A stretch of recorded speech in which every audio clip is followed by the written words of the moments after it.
You need to improve in this area. This is something that's been said to me many times, and it's a common statement in many schools, workplaces, and sports teams throughout the world. Improve on your strengths, you will be successful. This is straightforward and traditional advice, but is it the best advice? Is there another way? Good afternoon, everybody. Today I'm going to talk about why there is another way. Success is a function of our strengths and not a lack of weaknesses.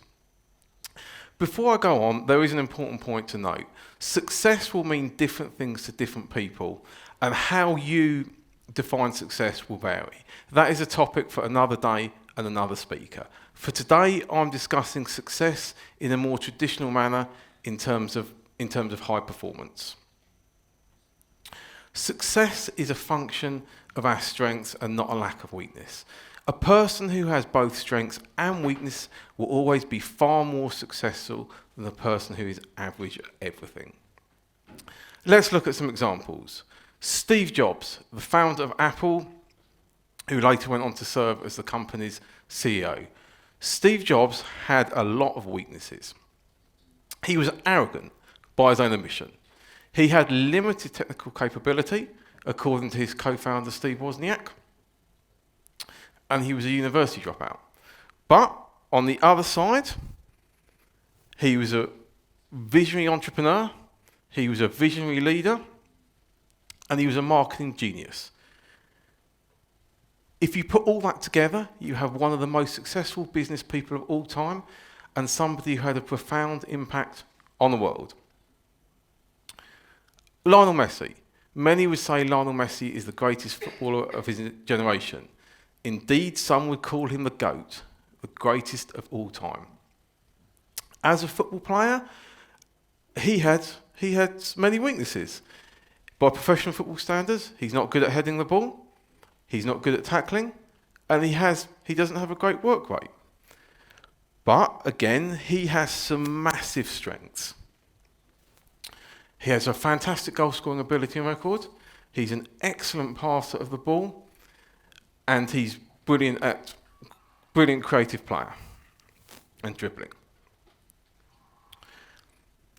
So we're here today at a public speaking event. Does all this apply to public speaking? Yes, it does. Any public speaking expert will give the advice to public speakers to minimise your filler words. These are the R's, the ums, and the so's, etc. Not sure how I'm doing.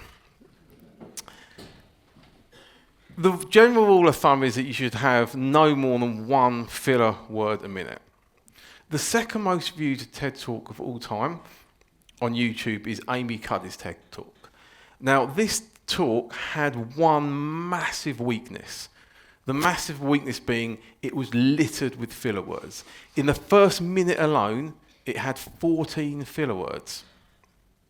But as anyone who will have seen the talk will know, it's a fascinating and fantastic talk on the power of body language. And as a result, it has been viewed almost 70 million times on YouTube. That's bigger than the population of the UK. There's been remarkably little research on this subject, given the importance of strengths and weaknesses. All the research there has certainly come down on the side that success is a function of your strengths and not a lack of weakness. For example, a 2016 study by Gallup found that employees that focus on their strength are more productive, happier at work, and perform better. Now, I should add there are a couple of caveats to this. The first caveat is if we have a weakness that is fundamental to the success of a given task or what we're trying to achieve, it's unlikely that we will be successful. For example, a football striker who can't score goals probably won't be successful, and a salesman who can't sell probably won't be successful. So I've covered so far, and we've talked about in a performance setting. But what about in a personal setting? Many people here today will have a partner. In fact, many people I'm sure will be here with their partner. Who's here with their partner? Excellent, a good few of you. So why do you love your partner? Is it because they don't have any weaknesses? I take it not. No, it's because all their strengths that make them the fantastic human being they are. So that's individuals. How about organisations and companies? Well, exactly the same principles apply. Let's look at an example. Ryanair, the airline, was established in 1984 and is now one of the leading budget airlines in the world. Anyone who's travelled on Ryanair will know that they do have weaknesses. Among weaknesses, they have inflexible customer service, they have a high level of ancillary charges,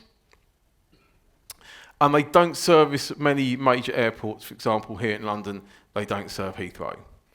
But on the other side, they have some strengths that have really fueled their growth. They've mastered the art of low cost, meaning they can provide low fares, meaning millions of people can travel who otherwise wouldn't be able to afford to. The low cost model clearly has added financial benefits for them, and they have a fantastic safety record. Combining all this, they've gone on a fantastic journey, if you'll pardon the pun. Prior to the pandemic, they had more passenger routes than any other airline in the world. What happens if a company doesn't follow this advice? If we were here in 2011 and everyone was to take their mobile phones out of their pockets, I'd imagine in the room roughly a third of the people in the room would take out a BlackBerry, and I would be one of those thirds. Anyone who's had a BlackBerry will know that there are some great strengths of BlackBerries. They were fantastic for business, they were virtually unbreakable, and they were mega reliable. However, BlackBerry also had some weaknesses. And as the smartphone market became more competitive, what did BlackBerry do? They focused on their weaknesses. Their weakness was centered around that it was a business phone. So they had no apps. So what did BlackBerry do? They added some apps to the phones. The problem is the operating system wasn't built for it, and the phone slowed down. They also didn't have touchscreen technology. So they developed a phone, the BlackBerry Storm, with touchscreen technology. The phone did not sell well, and they put a lot of resources into the phone.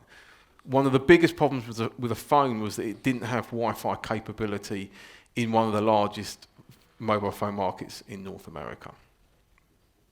And we all know what happened to BlackBerry, simply because BlackBerry focused on their weaknesses. One of the biggest mistakes in corporate history has focusing on weaknesses at its heart. In 1985, Coca-Cola's market share was dropping against Pepsi-Cola. So what do? Through market research, they identified a big weakness. This weakness they identified was that their product, Coca-Cola, wasn't sweet enough. So what they did is, they developed New Coke, which was a sweeter taste to combat the market. And what happened? It was an absolute disaster. They received more than 40,000 complaints in a day when it was a lot harder to complain than it is today. To put that into perspective, our local Premier League statement at Brentford, you could fill the people twice full who complained.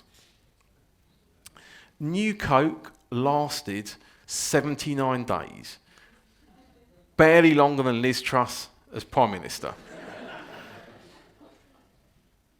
This does all bring up one question though.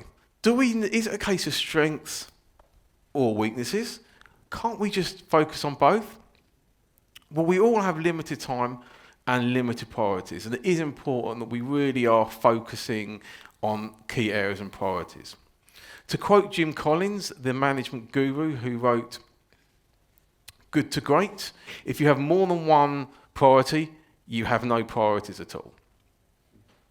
So with that in mind, with limited time and taking Jim Collins' advice, limited priorities.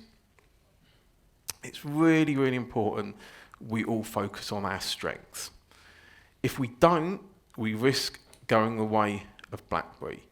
If we do focus on our strengths, we can all be the next Steve Jobs or Lionel Messi of our field. Thank you.